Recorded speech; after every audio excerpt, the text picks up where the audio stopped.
Russian President Vladimir Putin has already served 4 terms as the country's president. He was elected in 2000 and in 2004, served as prime minister under then-president Dmitry Medvedev between 2008 and 2012. Mr. Medvedev extended presidential term limits to 6 years from 4. So Mr. Putin held on to power for 2 more terms after winning in 2012 and in 2018. Constitutional amendments in 2020 then made it possible for him to remain in power until 2036. In the past, President Putin ran as a candidate for the United Russia Party, but since 2018 he has campaigned as an independent with the support of all parties.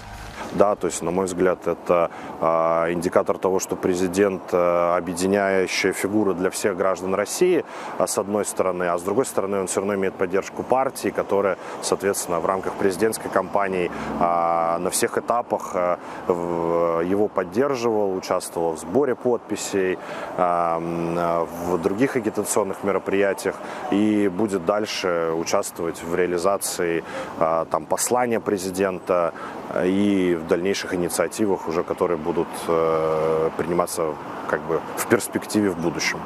Other independent candidates failed to meet the required criteria to get onto the ballot.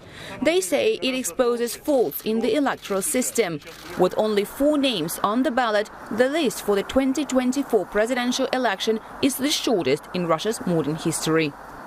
Pollsters say Russia's special military operation in Ukraine consolidated support for Vladimir Putin and suggest that more than 80% of voters could back him. Inside Russia, the continuity and traditional values that Mr. Putin campaigns on are largely seen as what the country needs. Putin. At home, the president is expected to continue with the projects that were launched, including beefing up the economy, infrastructure, ensuring technological sovereignty and helping families and businesses. Internationally, experts say Russia is consolidating a new global balance of power, winning off the West while cementing ties with old friends and pivoting to new partners.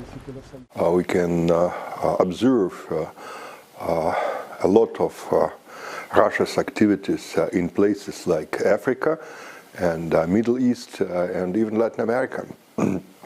More state visits, more agreements, more businesses visiting these countries. Definitely Russia is very bullish on the global south, and Russia assumes that the global balance of powers will continue to shift in favor of these nations, so it's high time we build stronger relations with them. Благодарю вас, уважаемые коллеги, друзья. Moscow insists that it is part of building a new global security architecture. Organizations such as BRICS are becoming more important for Russia to maintain its strength. In the meantime, some Western countries have criticized Russia for the way voting is being carried out, including in Russia's so-called new territories. The so-called Lugansk and Donetsk People's Republics, as well as the regions of Kherson and Zaporizhia, are taking part in the Russian presidential election for the first time. Another difference this time around, polling station will be open for 3 days instead of 1, and voters will be able to cast their ballots online. But despite these cosmetic changes, the core aim of this election and expected result remain the same. Dasha, Chernyshova, CNA, Moscow.